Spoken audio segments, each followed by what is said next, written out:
Je vous emmène depuis Paris vers les Antilles françaises pour une visite de quelques îles qui font rêver et qui nous ont accueillis durant 2 mois.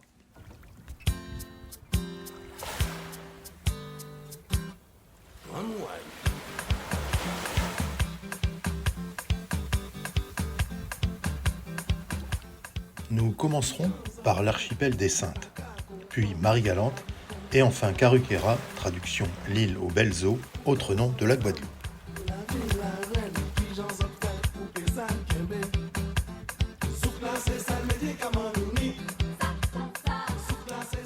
C'est depuis Trois-Rivières, au sud de Basse-Terre, que nous prendrons le bateau direction les Saintes. À mesure qu'on s'éloigne du port, nous pouvons voir le volcan La Soufrière, et ce sera la seule fois où il sera aussi dégagé, car la saison des pluies aura bien du mal à laisser la place à la saison sèche.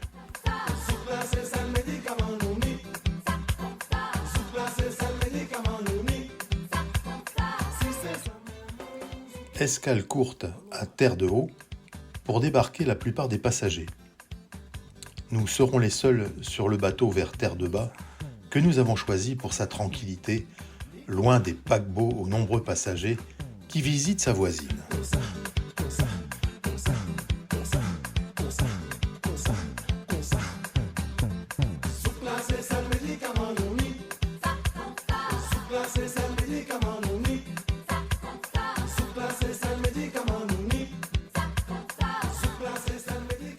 Terre-de-Bas, c'est le grand calme, avec, dès que l'on s'élève un peu, des vues splendides sur l'archipel et les îles plus éloignées.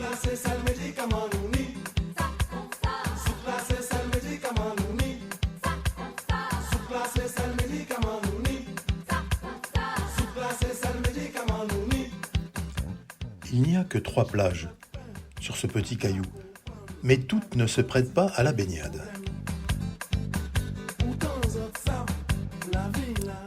Celle-ci est bien protégée, car bien fermée.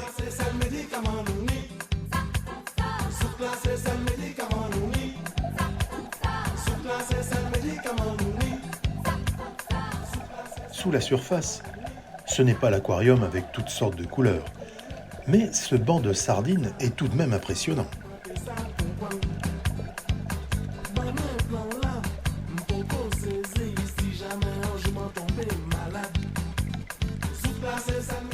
Il nous faudra un peu de patience pour observer ces tortues qui broutent paisiblement les herbiers qui tapissent le fond de la baie.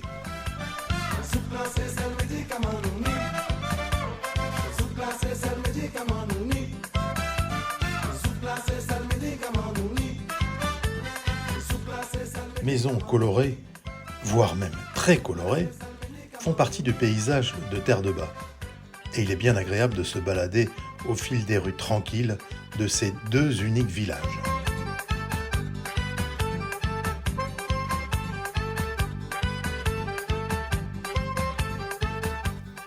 Pêcheurs ou simples habitants, descendants de Normands ou de Bretons, laissant couler le temps engage facilement la conversation.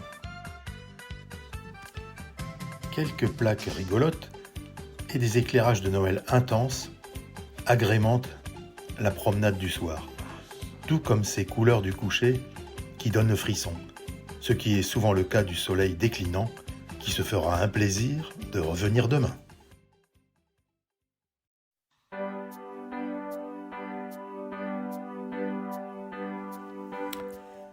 Ah, Marie-Galante, on est immédiatement plongé dans le bain avec ce rappel de la célèbre chanson de Laurent Voulzy.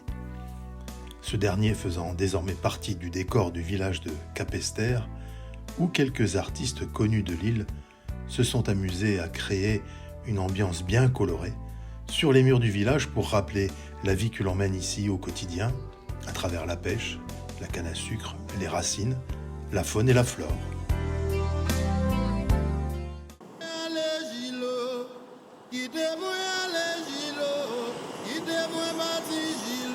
L'île a un charme fou, avec quelques superbes plages du côté ouest, entre Grandbourg et Saint-Louis, à l'abri des vents de l'océan. Nous ne sommes pas encore en haute saison, donc la fréquentation touristique de l'île est raisonnable.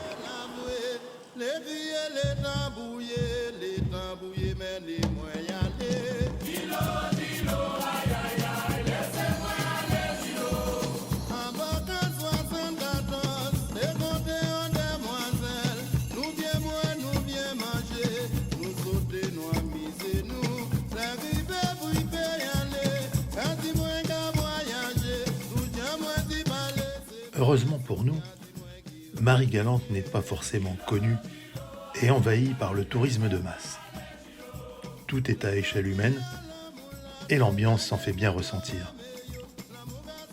On se laisse bercer par le calme de la mer des Caraïbes en profitant des fins d'après-midi moins chaudes pour lire ou écouter de la musique sans vraiment se poser de questions et se laisser porter tout simplement.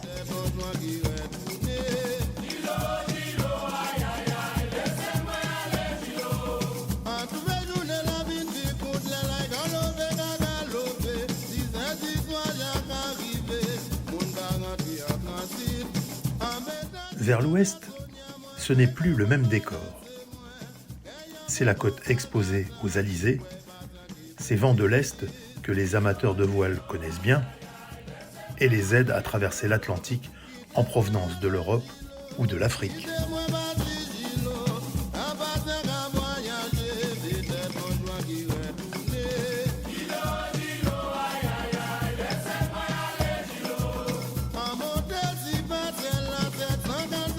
Les falaises sont hautes, et la mer semble vouloir, par son agression, manger cette côte volcanique qui résiste depuis des milliers d'années et n'est pas prête de céder.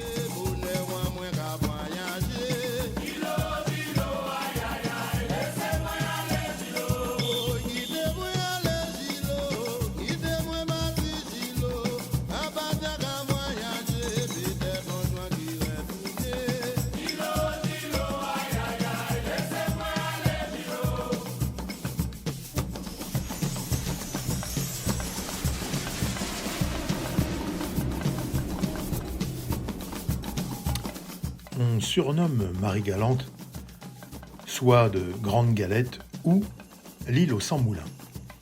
Voilà un nom de nos jours moins approprié, car il n'en reste guère qu'un ou deux encore entiers, mais qui témoigne d'un passé agricole important au XIXe siècle.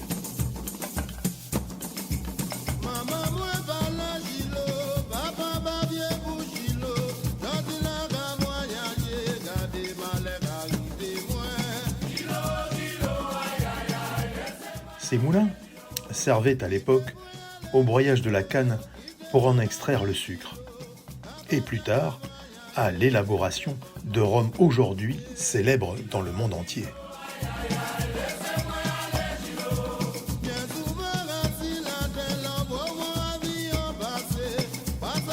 On entre ici comme dans un moulin, et bien imagé dans cette séquence. Première figure, pantalon. Didier a présenté l'homme Didier. Je vous demande est-ce que vous êtes à ma parole, non? En fait, à Grandbourg, sur la place de l'église, c'est tous les jours que s'implante le marché.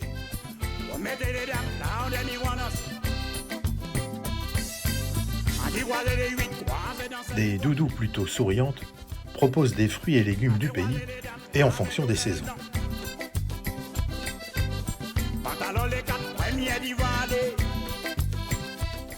À cette époque-là, c'était ananas, fruit de la passion, banane, papaye pour les fruits, et igname, patates douces, tomates, poivrons, pastèques pour les légumes.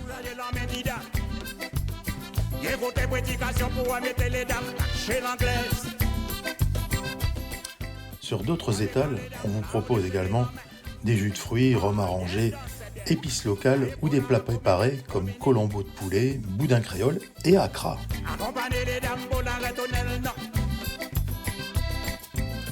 Tout cela se fait dans une ambiance bon enfant, au rythme de quelques musiciens de rue.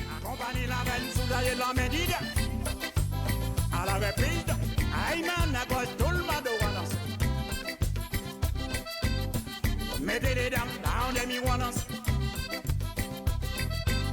Antigua les 8. Il vous faudra marcher un peu plus loin pour atteindre le port, pour trouver du poisson frais et de la langouste. Je vous demande que vous êtes à ma parole.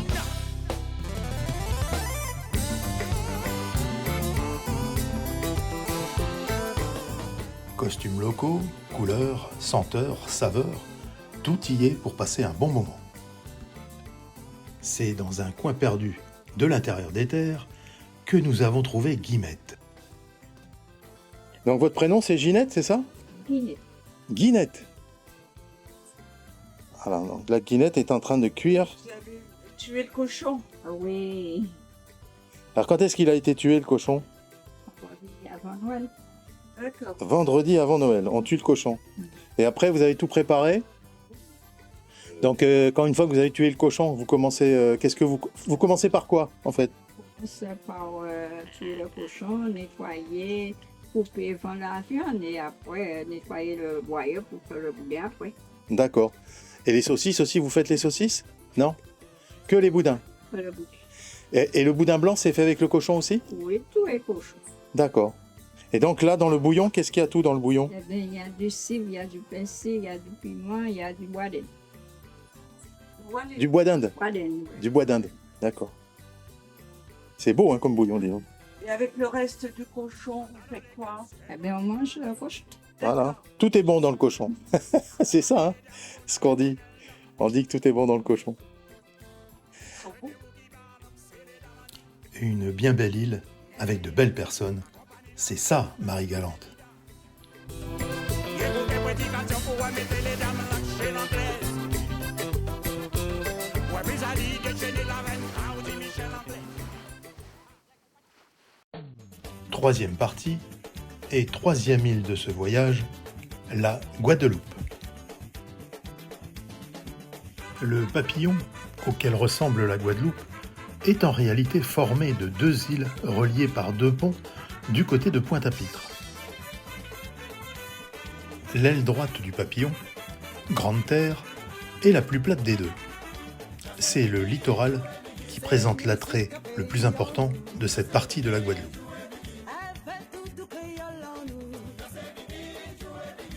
Nous sommes ici à la pointe des Châteaux, à l'extrême est de Grande Terre. La plage est longue, belle, avec des couleurs de lagon aux nuances bleu-vert qui incitent fortement à la baignade.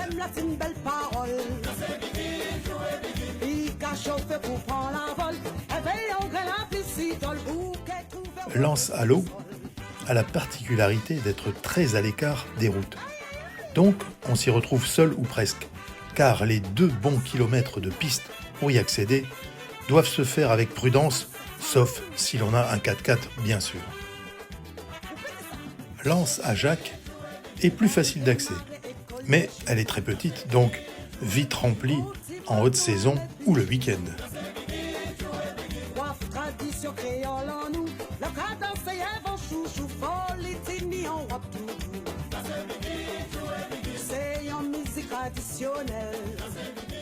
Sa voisine, le Petit Havre, fut notre préférée.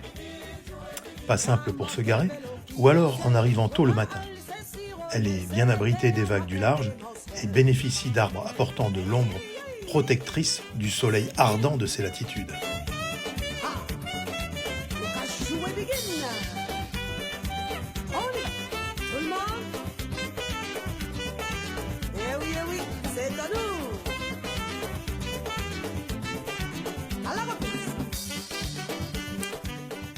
La balade en mer apporte également son lot de vues magnifiques, non seulement sur l'île, mais aussi sur les couleurs du lagon, qui fascinent toujours autant.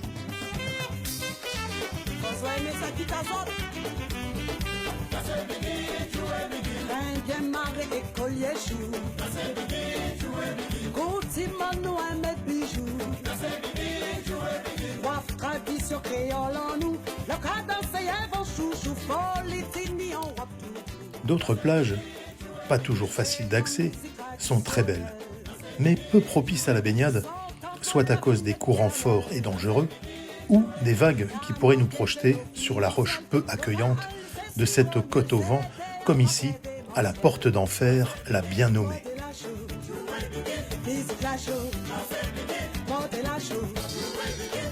Tout en haut de la Grande Terre, il y a la pointe de la Grande Vigie, un endroit superbe avec une langue de mer assez calme mais peu profonde.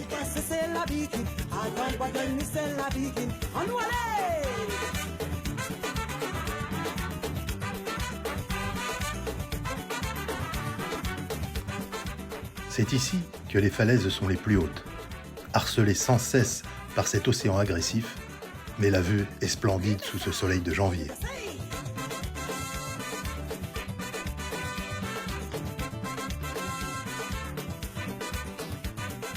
La plage Laborde, au nord d'Anse-Bertrand, semble bien paisible.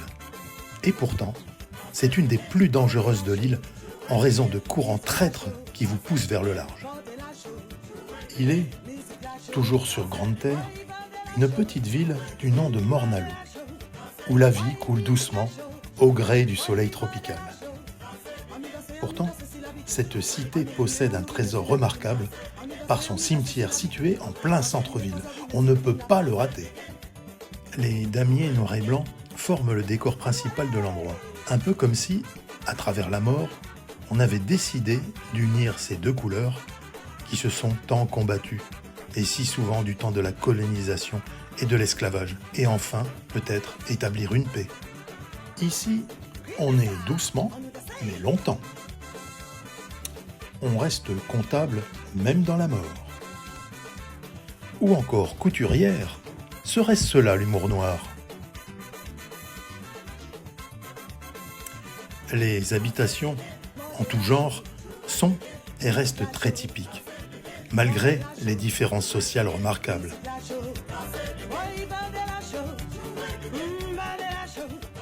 C'est sur les rives de Basse-Terre que nous profiterons d'une balade maritime dans la mangrove, pour en apprendre beaucoup sur cet environnement riche en faune et en flore, mais surtout d'une utilité primordiale pour le maintien d'une vie saine dans le lagon.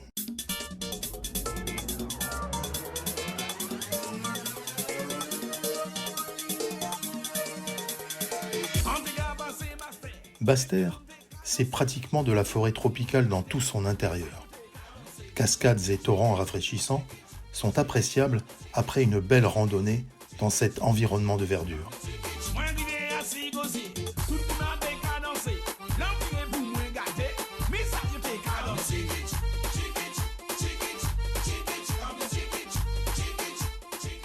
Randonnée où la récompense est au bout. Malgré une montée difficile, comme la descente, dans une gadoue très glissante, voire dangereuse, en raison d'une saison sèche qui a bien du mal à s'installer.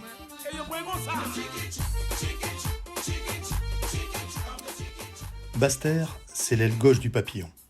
C'est la plus montagneuse avec le volcan, la Soufrière, qui culmine à presque 1500 mètres et qui est toujours en activité.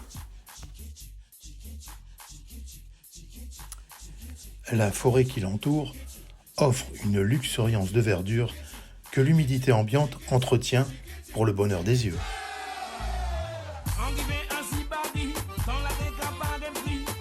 On va chercher de l'œil la cime des arbres et on finit dans un trou de forêt pour retrouver la mer qui n'est jamais bien loin.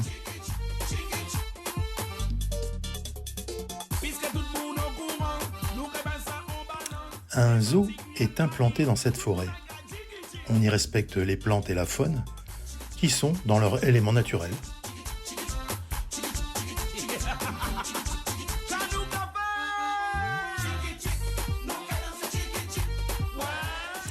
Oiseaux joueurs ou perroquets se sentent chez eux.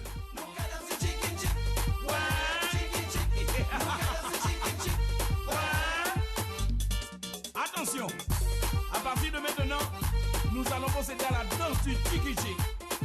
On écarte les jambes légèrement. Les iguanes, aux heures les plus chaudes, n'hésitent pas à se promener sur les plages malgré la présence humaine et sans aucune crainte de la caméra, à peine si l'on gêne.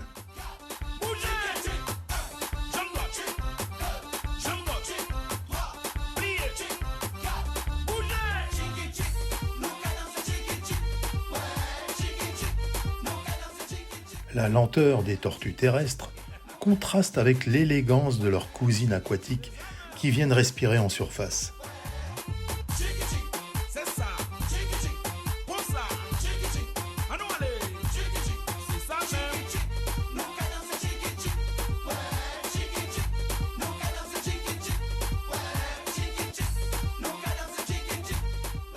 Un peu plus loin, une aire de jeu spécialement aménagée pour quelques macaques font la joie des petits et des grands, dans un spectacle acrobatique digne des plus grands trapézistes de nos cirques.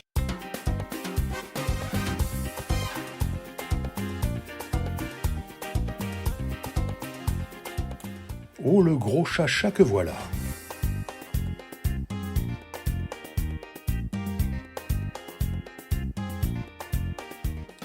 Dans cet enclos relativement vaste vivent deux panthères impressionnantes de puissance.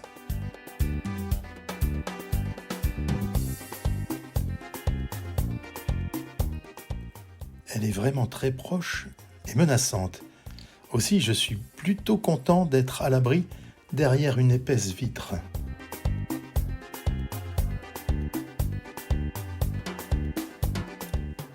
Toucans, haras, reptiles exotiques donnent des couleurs qui tranchent avec la verdure alentour.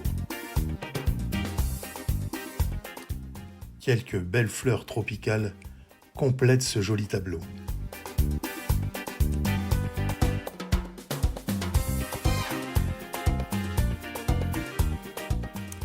Les ponts de singes, au nombre de 12, forment un ensemble impressionnant de vision globale du site.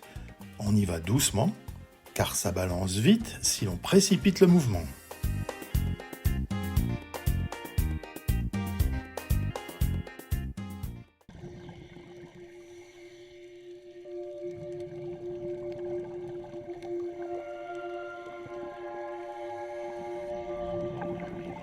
Cela fait des années que nous pratiquons le snorkeling en surface avec masque, tuba et palme. Je me suis enfin décidé à faire mon baptême de plongée. Descente jusqu'à 6 mètres avec plongeur moniteur qui voit que je suis à l'aise au bout de quelques minutes. Il me laisse alors filmer tranquillement les quelques poissons et magnifiques coraux qui nous entourent.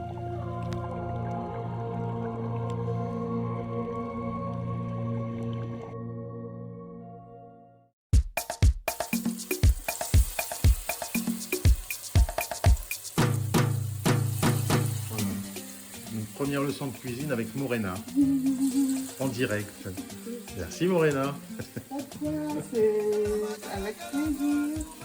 Après ce cours de cuisine bien sympathique, il est temps de quitter les Antilles dans ces couleurs d'une soirée tropicale aux teintes gravées dans la mémoire.